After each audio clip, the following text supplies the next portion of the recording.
অর্থাৎ বাংলায় বলা হয় উক্তি। বাংলায় কি বলা হয়? উক্তি বলা হয়। এই যে উক্তি বানানটা কিন্তু এরকম। তো এই গ্রামারটা অতি গুরুত্বপূর্ণ জ্ঞান। তোমরা তো ইতিমধ্যে জানো গ্রামার বানানটা কি, তাই না? GRAMMAR। এটা কেন বললাম? অনেকে গ্রামার বানানটা পারে না, এই এর জায়গায় ই বসায় বেশিরভাগ। তোমরা নিজেরাও চেক করে দেখো, বন্ধু বান্ধবদের দেখবা যে ই বসায়, আসলে কিন্তু এ হবে গ্রামার। যাই হোক, এটা আলোচনার বিষয় না। আলোচনার বিষয় হলো আমাদের আজকে এই যে স্পিচ। তো চলো স্পিচটা আমরা দেখি কিভাবে কাজ করছে আসলে। স্পিচ এটা দুই প্রকার বলে আর কি, হ্যাঁ। একটাকে বলে ডাইরেক্ট স্পিচ। তো এটা আসলে কি ডাইরেক্ট স্পিচ কোনটা? ডাইরেক্ট স্পিচ মানে যদি উক্তি হয়ে থাকে, ধরা যাক দুইজন ব্যক্তি, একজনের নাম হচ্ছে কুতুব আর একজনের নাম হচ্ছে বিলকিস। তো কুতুব বলতেছে বিলকিসকে, ধরো প্রশ্নই করতেছে এরকম যে when do you go to school, when do you go to school. এটা কে বলছে? এটা বলছে কুতুব। কাকে বলছে? বিলকিসকে বলতেছে। ধরা যাক আমি এখানে বিলকিস নামটা দিলাম, বিলকিসকে বলতেছে। তো বিলকিস উত্তরে বলতে পারে যে I go to school at 8:30, মানে 8টার সময় আমি স্কুলে যাই, বলতেই পারে। তো এই যে দুইজন ব্যক্তি কথা বলতেছে, এই রকম সরাসরি কথা বলাকে বলা হয় ডাইরেক্ট স্পিচ বলে। তাহলে ডাইরেক্ট স্পিচ কোনটাকে বলে? যখন দুইজন ব্যক্তি সরাসরি কথা বলে, হ্যাঁ। এই বাক্যটার নাম ডাইরেক্ট স্পিচ, এই বাক্যটার নামও ডাইরেক্ট স্পিচ। তো আমার মনে হয় ডাইরেক্ট স্পিচ ব্যাপারটা ক্লিয়ার। এখন এই যে দুইজনের মধ্যে কথোপকথন হইল, এটা ডাইরেক্ট স্পিচ। তাহলে ইনডাইরেক্ট কোনটা? তো ইনডাইরেক্টে আমরা একটু পরে যাই, আমি আরও একটু ডাইরেক্ট দেখাতে চাই। এখন আমি যদি আমার নিজের কথা বলি, যেমন আমি যদি বলি এখানে আই অ্যাম ইয়োর টিচার, ধরো এটাই বললাম। তো আই অ্যাম ইয়োর টিচার, তুমি দাঁড়িয়ে আছো, তুমি শুনলা, বা তুমি বসে আছো, তুমি শুনলে। তাহলে এটাও কি ডাইরেক্ট স্পিচ? মানে এটা যে উক্তিটা বাংলায় উক্তি বলা হয়, এটাও কিন্তু ডাইরেক্ট হয়ে গেল। মানে তুমি সামনাসামনি থাকা মানেই ডাইরেক্ট, তুমি সরাসরি শুনলে। তাহলে এটার নাম হচ্ছে ডাইরেক্ট স্পিচ, ডাইরেক্ট, তাই তো?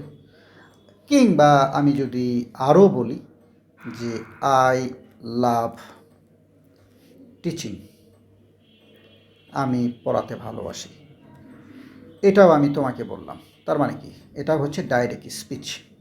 তার মানে এখানে যতগুলো বাক্য লেখা হলো, এইটা এইটা এইটা এটা সবগুলোই হচ্ছে ডাইরেক্ট স্পিচ, হ্যাঁ। এতটুকু ক্লিয়ার তো? ওকে, ডান। এবার আমরা চলে যাব পরের ধাপে। তো এই যে ডাইরেক্ট স্পিচ মানে সরাসরি যেটা বলা, উক্তি আমরা বললাম বাংলায়, এটা লেখার একটা পদ্ধতি আছে।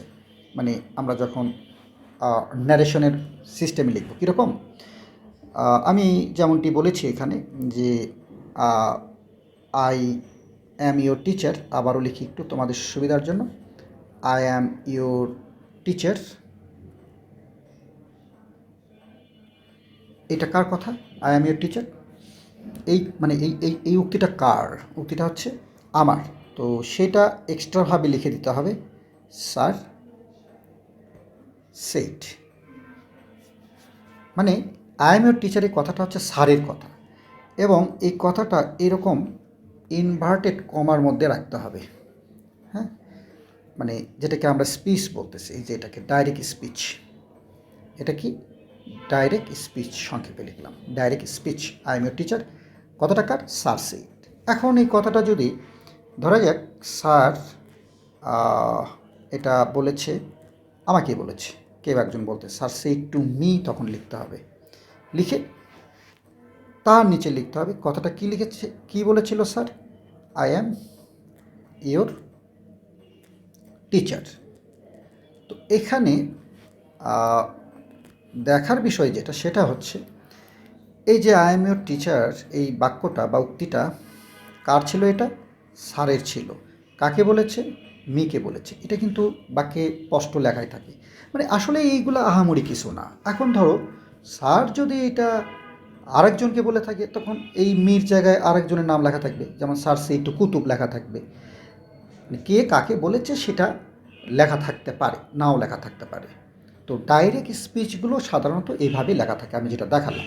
মানে কে বলেছে সেটা আলাদাভাবে লেখা থাকে, কী বলেছে সেটা আলাদাভাবে লেখা থাকে। দুটো কিন্তু আলাদা আলাদা বাক্য। এই যে দেখো, আলাদা একটা বাক্য, একটা আলাদা বাক্য। তো এই হচ্ছে মোটামুটি ডাইরেক্ট স্পিচ। এখন এই ডাইরেক্ট স্পিচগুলো আমরা যদি বোঝার চেষ্টা করি, তাহলে 5 রকমের হয়।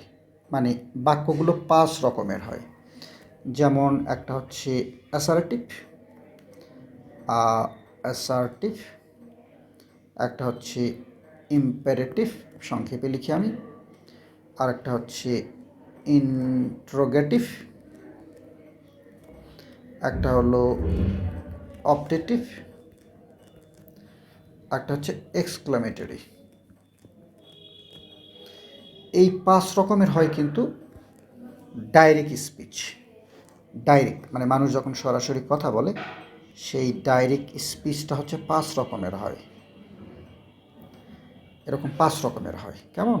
ডাইরেক্ট স্পিচ 5 রকমের, মানে বাক্য তৈরি করা যায় আর কি সরাসরি।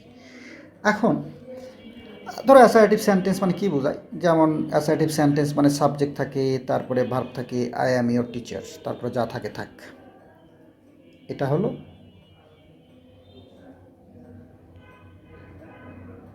তোমার অ্যাসারেটিভ।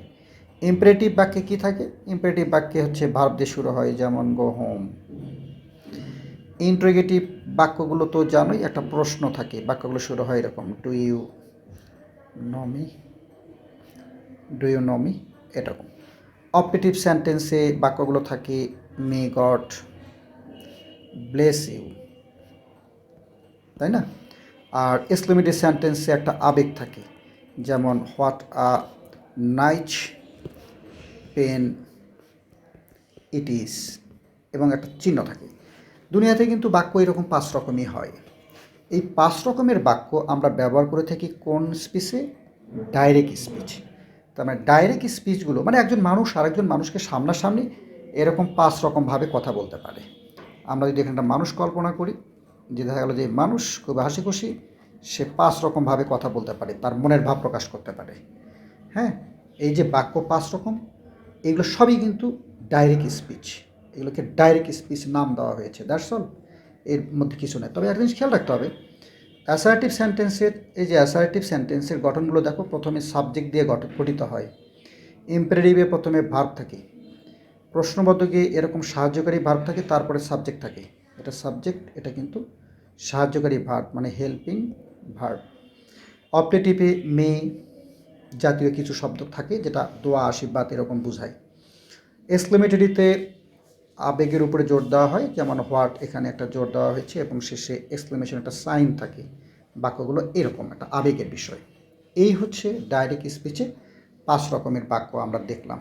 এখন ইন্টারেস্টিং জিনিস হচ্ছে যে এই 5 রকমের বাক্য কেউ যখন পরোক্ষভাবে বলে, মানে ইনডিরেক্টলি বলে, তখন সেখানে দেখা যায় এই যে 5 রকম আমি সংক্ষেপে লিখি এখানে, এই 5 রকমের বাক্য থেকে আমরা আসলে 1 রকমের বাক্য পাই আমরা যখন ইনডিরেক্ট করি আর কি। হ্যাঁ, ইনডাইরেক্ট যখন আমরা করি তখন আমরা একটা বাক্য পাই, ইনডাইরেক্টে একটা বাক্য পাই। মানে দুনিয়ার যত ইনডাইরেক্ট স্পিচ আছে সব হয় 1 রকমের বাক্য, মানে অ্যাসার্টিভ হয়ে যায়। অর্থাৎ বাক্যগুলো শুরুতে সাবজেক্ট থাকে, তারপরে ভার্ব বসে। অর্থাৎ অ্যাসারেটিভ সেন্টেন্স তৈরি হয়ে যায়। ডাইরেক্টে যেটা 5 রকমের ছিল, এখানে কিন্তু 5 রকমের ছিল, তোমরা জানো কী কী? Assertive, interrogative, imperative, optative, exclamatory. হ্যাঁ, সংক্ষেপে লিখলাম। এই 5 রকম থেকে সব যখন ইনডাইরেক্ট ন্যারেশন করবে সব হয়ে যাবে কিন্তু অ্যাসারেটিভ, সব অ্যাসারেটিভ হয়ে যাবে। একটা উদাহরণ দিই। ধরা যাক কেউ একজন বলতেছে, আমি যদি তোমাকে বলি হোয়েন ডু ইউ ইট, তুমি কখন খাও রাইস, ভাত খাও। এটা আমারই কথা, এটা আমি তোমাকে বলেছি। ধরো তুমি আর আমি ডাইরেক্ট স্পিচ বললাম, তাহলে এটা যেহেতু আমার কথা, তাহলে কী লেখা থাকবে এক্সট্রাভাবে?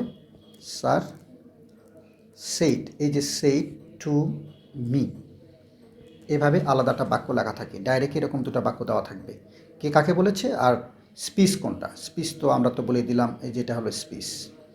তো এখন এই দুইটা বাক্য তুমি যখন ইনডাইরেক্ট করবে, এটা কিন্তু ডাইরেক্টে আছে, তাই না? ডাইরেক্টে আছে। তুমি যখন ইনডাইরেক্ট করবে এই দুটা বাক্য ইনডাইরেক্ট, তখন দেখো কি হবে? ইনডাইরেক্টে এই দুটো মিলে একটা বাক্য তৈরি হবে। এখানে যে দুটো বাক্য, যেটা এই যে একটা বাক্য, এই যেটা বাক্য, দুটো বাক্য তোমাকে একটা বাক্যে লিখতে হবে এবং সেটা হতে হবে কিন্তু এই যে এইরকম এরকম অ্যাসারেটিভ হয়ে যাবে। যেমন আমরা লিখতে পারি এখানে, স্যার জানতে চাইলেন, স্যার আস্কড। খেয়াল করে এখানে আস্কড দিলাম, কারণ এই জায়গায় তো প্রশ্ন আছে, তাই না? প্রশ্ন। স্যার আস্কড মি, স্যার আমাকে জিজ্ঞেস করলেন কখন আমি ভাত খাই। তাহলে কখন মানে হয়, আমি ভাত খাই মানে হচ্ছে আই, আর ইট থেকে আমরা অ্যাড করব আর রাইস করব। প্রশ্নবোধক না, ফুল স্টপ, কারণ এটা প্রশ্নবোধক হয়নি। দেখো, sir asked me when I ate rice. Sir asked me, এটা কিন্তু দেখো আস্কড, এটাকে রিপোর্টিং ভার্ব বলে। রিপোর্ট করা মানে ইনডাইরেক্ট যখন করা হয় না, তখন যে ভার্বটা দেওয়া হয় ওটা রিপোর্টিং বলে। এই ভার্বটা খুব ভালোভাবে বসাতে হয়, তাছাড়া অর্থটা মিলবে না। স্যার আস্কড মি, স্যার আমাকে জিজ্ঞেস করলেন হোয়েন আই অ্যাট রাইস। এই অ্যাট কিন্তু পাস্ট টেন্স, কারণ এটাও পাস্ট টেন্স, যে পাস্ট টেন্স করতে হবে, কারণ ইনডাইরেক্ট মানেই হলো কথাটা পরে বলতে হয়। এই হলো ইনডাইরেক্টের সিস্টেম। তো এখন যেটা আমাদের জানা দরকার সেইটা হচ্ছে, আমরা এখানে যে আস্কড কথাটা ইউজ করলাম, এটা কেন করলাম আসলে অনেকেই জিজ্ঞেস করে, আমি একটু পরে ক্লিয়ার করে দিচ্ছি।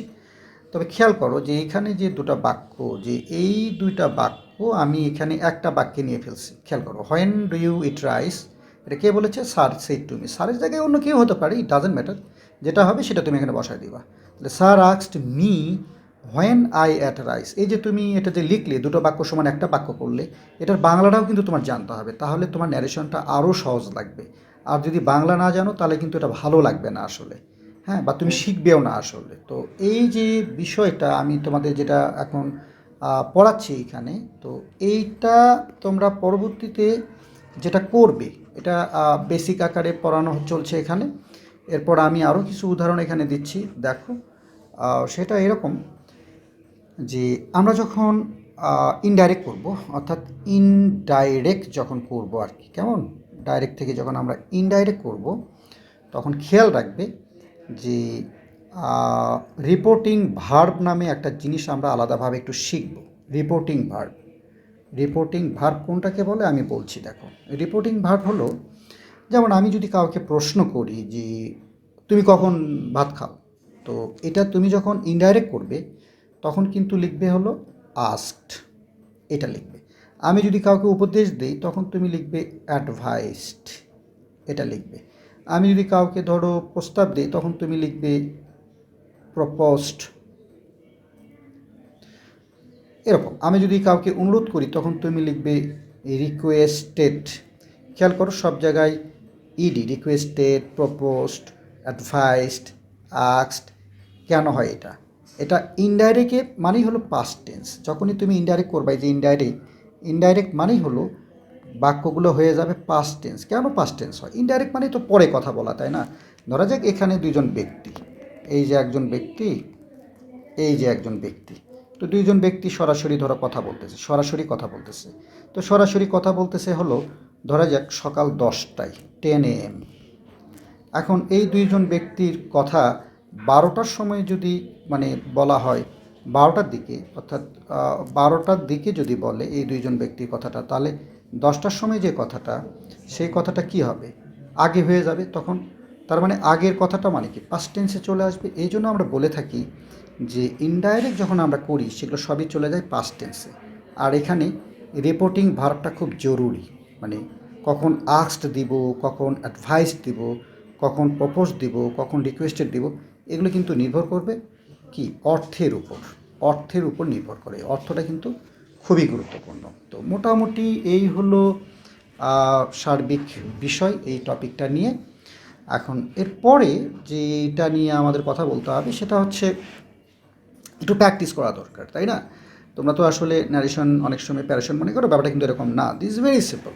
আমি আর একটা উদাহরণ দিই। ধরা যাক আমি তোমাদেরকে, তোমরা যারা আমার ক্লাসটা এখানে করছো, আমি যদি বলি যে এখন থেকে মনোযোগ দিয়ে পড়িও, মানে রিড অ্যাটেন্টিভলি, অ্যাটেন্টিভলি যদি এটাই বলি, রিড অ্যাটেন্টিভলি, ধরো এটা আমারই কথা। তো আমার কথা মানে কি, তুমি শুনছো, তাহলে আমি আর তুমি কথা বলছি, মানে কি ডাইরেক্ট। তাহলে রিড অ্যাটেন্টিভলি কথাটা যদি ডাইরেক্ট হয় তাহলে লেখা থাকবে এরকম কমার মধ্যে কিন্তু, হ্যাঁ। এবং আরও লেখা থাকবে কি, কথাটা কার, কথাটা স্যারের কথা, তাহলে লেখা থাকবে স্যার সেইড। হ্যাঁ, ডাইরেক্টে কিন্তু সেইড দিয়ে লেখা থাকে, রিপোর্টিং ভার্বগুলো সেইডই থাকে সবসময়, মানে কী বলে এটাকে, ডাইরেক্ট স্পিচে সেইড থাকে, বাট রিপোর্টিং করার সময় এরকম হয়ে যায়, ইনডাইরেক্ট করার সময় যে এরকম হয়ে যায়।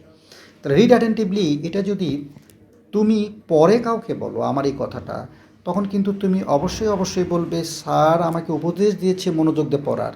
তাহলে স্যার আমাকে উপদেশ দিয়েছে, স্যার অ্যাডভাইসড লিখতে হবে কিন্তু, অ্যাডভাইসড মি, স্যার আমাকে উপদেশ দিয়েছে, তারপরে টু রিড অ্যাটেন্টিভলি, খেয়াল করো, টু রিড অ্যাটেন্টিভলি। তো এইটা কেন লিখলাম এরকমভাবে, খেয়াল করে দেখো, টু রিড কেন দিলাম, কারণ এখানে তো একটা ভার্ব আমি দিয়েই দিছি। তো একটা সিম্পল সেন্টেন্সে তো দুটো ভার্ব থাকে না, তাই না? এটা তো ন্যারেশনের নিয়ম না, কিন্তু এটা এমনিতেই তুমি যখন বাক্য লিখবে তোমাকে এটা ফলো করতে হবে। Sir advised me to read attentively, বাক্যটা কিন্তু হয়ে গেল। তো আমি যখন তোমাকে বলেছিলাম তখন বলেছিলাম কি রিড অ্যাটেন্টিভলি, রিড অ্যাটেন্টিভলি ভালো করে পড়ো, তাই না? কিন্তু তুমি যখন বলতেছো তখন তুমি কিন্তু বললা যে sir advised me to read attentively, that's all. এই হলো কমন সেন্স ন্যারেশনের। এরপরে আমরা আরেকটা জায়গা একটু দেখি, সেটা হচ্ছে এই রকমের কিছু জিনিস আমরা দেখব যে ইনডাইরেক্ট যখন আমরা করি, মানে রিপোর্ট, এই যে পেপার পত্রিকায় তোমরা দেখো না, অমুক নেতা অমুক বক্তব্য দিয়েছে, অমুক নেতা অমুক বক্তব্য দিয়েছে, এগুলো কি আসলে, এগুলো কিন্তু সবই ইনডাইরেক্ট। তো আজকে থেকে খেয়াল করিও যে যখন আমরা ডাইরেক্ট লিখি কোথাও, ডাইরেক্ট সেন্টেন্সে, তো ডাইরেক্ট স্পিচ যেটা, সেখানে যদি নাও থাকে, মনে করো নাও শব্দটা থাকে, তাহলে ইনডাইরেক্ট যখন বাক্য তুমি করবে, তুমি দেখবে নিজের অজান্তেই এই নাও হয়ে যাবে দেন। কেন হয়? তো নাও, মনে করো আমি এখন তোমাকে পড়াচ্ছি, 2 ঘন্টা পর যদি তুমি আমার এই কথাটা বলো, তখন কি বলবা, স্যার তখন পড়াচ্ছিলেন। অটোমেটিক কিন্তু নাও থেকে দেন। আবার আমি যদি বলি এখানে আমি এখানে পড়াচ্ছি, হেয়ার, তুমি কিন্তু ওইখান থেকে মানে অন্য কোথাও গিয়ে তখন কি বলবা, দেয়ার, স্যার সেখানে পড়াচ্ছিলেন। খেয়াল করছো? তার মানে ডাইরেক্টে যদি টাইম জাতীয় কোনো শব্দ থাকে সেগুলো পরিবর্তন হয়ে যায়, প্লেস জাতীয় শব্দ থাকে পরিবর্তন হয়ে যায়, টাইম অ্যান্ড প্লেস মিলাই দেখো। This is very simple. এরকম একটা লিস্ট তোমরা পাবা, হ্যাঁ, যে ইয়েস্টারডে থাকলে কী হয়, নেক্সট ডে থাকলে কী হয়, প্রিভিয়াস ডে থাকলে কী হয়, এরকম মজার মজার জিনিস আছে। তো এটাকে আমরা বলে থাকি সাধারণত ডাইরেক্টে যেটা কাছে বোঝায়, হ্যাঁ, ইনডাইরেক্টে সেটা দূরে বোঝায়, দূরে চলে যায়, কারণ এর অতীত যেহেতু। কারণ ডাইরেক্ট মানে কি বর্তমান, ডাইরেক্টে যদি বর্তমান বোঝায় মানে এখন, এটা কী হবে তুমি বলো, অতীত হয়ে যাবে। ব্যাপারটা তো এরকম। সেই জন্য কিন্তু আমরা বলে থাকি যে ডাইরেক্টে যদি প্রেজেন্ট টেন্স থাকে, প্রেজেন্ট, ইনডাইরেক্ট কী হবে, পাস্ট টেন্স হবে। এখন কেউ যদি বলে ডাইরেক্টেই পাস্ট টেন্স আছে, তাহলে কী হবে, তাহলেও মজার আছে। তাহলে এখানে পাস্ট টেন্সও রাখতে পারো, আবার পাস্ট পারফেক্টও করতে পারো, মানে আরও দূরে দিতে পারো। তো এই হলো কিছু কমন জিনিস ন্যারেশনের। তো আমার মনে হয় যে এই জিনিসগুলো তোমরা যদি একটু মনোযোগ দাও, দেন বই পড়ো, আমার মনে হয় এটা সহজ হয়ে যাবে। তবে আবারও বলি, চর্চাটা বেশি বেশি করতে হয়, বেশি বেশি অর্থ বুঝে চর্চা বেশি বেশি করতে হয়, তাহলে ন্যারেশন নিয়ে আমার মনে হয় না যে কোথাও কোনো ঝামেলা থাকার কথা। আর হ্যাঁ, সর্বশেষ বলি, যে অবশ্যই তিনটা জিনিস মনে রাখবা। সেটা হচ্ছে যে ডাইরেক্ট থেকে যখন আমরা ইনডাইরেক্ট করব, তিনটা জিনিস আবার বলে দিই। ডাইরেক্ট থেকে যখন আমরা ইনডাইরেক্ট বাক্য লিখব, ডেফিনেটলি পরিবর্তনগুলো কিন্তু টাইম নিয়ে পরিবর্তন হবে। আর কি বললাম, প্লেস পরিবর্তন হবে, হেয়ার থাকলে দেয়ার, টাইমের পরিবর্তন হবে, নাও থাকলে দেন, তাই না? তারপর আর একটা মজার জিনিস, রিপোর্টিং ভার্বটা মজা করে বসাতে হয়। রিপোর্টিং ভার্ব, এই যে রিপোর্টিং ভার্ব, তো ডাইরেক্টে রিপোর্টিং ভার্ব কী থাকে? ডাইরেক্টে রিপোর্টিং ভার্ব তো না, ওটাকে ভার্ব বলা হয় নর্মালি, সে থাকে, সে বা সেইট থাকে, সার সেইট বা সার সে। এটা কিন্তু ইনডাইরেক্টে কী হয়, শত রকম হতে পারে। এটা হতে পারে ধরো অ্যাডভাইস, বাক্যের উপর নির্ভর করবে, তাই না? হতে পারে তোমার এক্সক্লেইম, হতে পারে সেটা রিকোয়েস্ট, প্রপোজ, অনেক রকম হতে পারে কিন্তু মানে রিপোর্ট করার সময়, এটা মাথায় রাখতে হবে। আর একটা কথা আমার মাথায় আসলো, সেটা হচ্ছে নর্মালি আমরা ইনডাইরেক্ট করার সময় এই যে টোল্ড ইউজ করি না, এটা টেল থেকে আসছে। আবার সেইড ইউজ করি না, এটা সে থেকে আসছে। তাহলে টেল, সে, এটার মানে কি? টেল মানে বলা, খেয়াল করিও, সে মানেও বলা, পার্থক্য কী? আবার একটা আছে এক্সক্লেইম, এটার মানে কি? এটার মানেও কিন্তু বলা। আমি সহজ করে দিলাম। তাহলে কি সবই এক? না। টেল বলা মানে এখানে একজন ব্যক্তিকে বলা, ব্যক্তি থাকা লাগবে, আই টোল্ড হিম এরকম। আর সে বলা মানে এখানে কেউই থাকবে না, আই সেইট, আমি বললাম, এরকম কোনো ব্যক্তি ছাড়া বলা, আই সেইট করিম বললে হবে না কিন্তু, আই সেইট। আবার এক্সক্লেম মানে বলা, এটাতে আবেগ থাকতে হবে। যেমন exclaimed with joy, exclaimed with wonder, surprise. দারুণ জিনিস না? দারুণ জিনিস, এর মানে বলা, বাট পার্থক্যগুলো বুঝে নাও কোথায় কী। তো এটা একটু খেয়াল রাখিও। আর মোটামুটি যা বললাম, এটা একটা প্রাইমারি ক্লাস বলা যেতে পারে তোমার সেন্সটা ক্লিয়ার করার জন্য। এরপর আমরা আরও বিস্তারিত আলোচনায় আসবো আশা করি। আর আরেকটা কথা, সেইটা না বললেই না, সেটা হচ্ছে এই যে ডাইরেক্ট থেকে আমরা যখন ইনডাইরেক্টে যাই, তখন দেখবা দুইটা বাক্য যুক্ত করার জন্য, যেহেতু এখানে দুটো বাক্য থাকে, একটা তো থাকে হি সেইড, এরকম থাকে, তাই না? কে বলেছে। আর আরেকটা বাক্য থাকে কি বলেছে, সেটা তো থাকে। তো সেটা ধরো হতে পারে হি ইজ এ স্টুডেন্ট, মনে করো হি ইজ এ স্টুডেন্ট। তো এটা তো ডাইরেক্ট। তো ইনডাইরেক্ট করার সময় কি হয়, দুটো বাক্য যুক্ত হয়ে যায়। তো যুক্ত করার জন্য আমরা কখনো ইফ বসাই, কখনো দ্যাট বসাই, তাই না? কখনো হোয়েদার বসাই, এই তো। তো এই হোয়েদার আর ইফের বাংলা কিন্তু একই। এই দুটার বাংলা হচ্ছে কি না। এরা যখন কোনো বাক্যের মধ্যে আসে তখন বাংলা তারা কি না। এখানে ইফের বাংলা যদি কিন্তু নয়, যদি যান কখনো বলো না, তাহলে কিন্তু ভুল হয়ে যাবে। আর দ্যাট মানে যেই, এই অর্থে এইগুলো সাধারণত দুটো বাক্য যুক্ত করার জন্য ইউজ করা হয়। যখন যেটা অর্থবোধক হয় আমরা সেটা বসাই। তবে হ্যাঁ, তুমি যদি মনে করো যে আমি স্যার সূত্র পড়তে ভালোবাসি, আপনি আমাকে একটু সূত্র টুত্র বলে দেন, সেটাও বলে দেওয়া যাবে। বলে দেওয়া যাবে না এরকমটা না। দিস ইজ ভেরি সিম্পল, আমি দেখাই কীভাবে হতে পারে। যেমন ধরো তুমি বলতে পারো যে যেহেতু আমি বলেছি ডাইরেক্টে কয় রকমের বাক্য পাওয়া যায়, ডাইরেক্টে 5 রকমের, মনে আছে তো না? 5 রকম বললাম সংক্ষেপে। একটা নাম অ্যাসার্টিভ, একটা নাম কি ইন্টারোগেটিভ, একটা নাম ইম্পারেটিভ, একটা নাম অপারেটিভ, একটা নাম এক্সক্লেমেটরি। তো নর্মালি অ্যাসার্টিভ সেন্টেন্সগুলো যখন আমরা ইনডাইরেক্ট করি, সেগুলো যুক্ত করার জন্য দ্যাট ব্যবহার হয়, সেখানে বাংলা অর্থ যে দাঁড়ায়। আর ইন্টারোগেটিভ সেন্টেন্স যখন আমরা ইনডাইরেক্ট করি, সেখানে বেশিরভাগ সময় ইফ বা হোয়েদার বসে। হ্যাঁ, এটার বাংলা অর্থ দাঁড়ায় কি না। তো এগুলো কোথায় বসে? যেগুলো yes no question, yes no কোশ্চেনগুলোতে এই নিয়মটা হয়। আর কি, আর হচ্ছে যেখানে ডাব্লুইস যে বাক্যগুলো, সেটা তো সরাসরি ডাব্লুইসি বসবে। তার মানে ইন্টারোগেটিভ সেন্টেন্স ইনডাইরেক্ট করার সময় দুটো পদ্ধতি, ডাব্লুইস থাকলে ডাব্লুইসি বসানো, আর ডাব্লুইস না থাকলে ইফ বা হোয়েদার বসানো। আর অ্যাসার্টিভে দ্যাট বসে, বলেই দিলাম, দুটো বাক্য যুক্ত করার জন্য। আর ইম্পারেটিভে কোনো যুক্ত হয় না, টু বসাতে হয়, দ্যাটস অল। অপারেটিভে কী বসে? অপারেটিভেও দ্যাট বসে, কোন অর্থে? যে অর্থে। আর এক্সক্লেমেটরিতে কী বসে? এখানেও দ্যাট বসে, কী অর্থে? যে অর্থে। এই অর্থগুলো কিন্তু ভেরি ইম্পর্টেন্ট। তো এইগুলো সূত্র আকারে তুমি শিখতে পারো, তবে মজা করে পড়তে হবে। আর এখানে এই বাক্য এই বাক্য এই বাক্য এই বাক্য সবগুলোই একই রকম বাক্য, মানে এইগুলো সবই, এটা বাদ দিয়ে এটা শুধু সিম্পল বাক্য তৈরি হয়। যদি সিম্পল বাক্য না বোঝো শিখে নিও। আর বাকি যে চারটা এইটা এইটা এইটা এইটা এইটা এগুলো হচ্ছে কমপ্লেক্স বাক্য তৈরি হয়। না জানলে লিখে নিও, শিখে নিও। That's all. তো তোমাদের সবার জন্য শুভকামনা। তো আমার মনে হয় যে এটা একটা দারুণ ক্লাস হলো স্বল্প সময়ে ন্যারেশনের একটা বেসিক তৈরি করার জন্য। এরপরেও তোমরা আমাকে জানাবে, মন্তব্য করবে কার কি কোথায় সমস্যা। আমি এটা যেহেতু প্রাইমারি ক্লাস, মানে একেবারে বিগিনার, এরপরে আমরা আরও আলোচনা করতে পারবো। তো থ্যাংক ইউ ভেরি মাচ।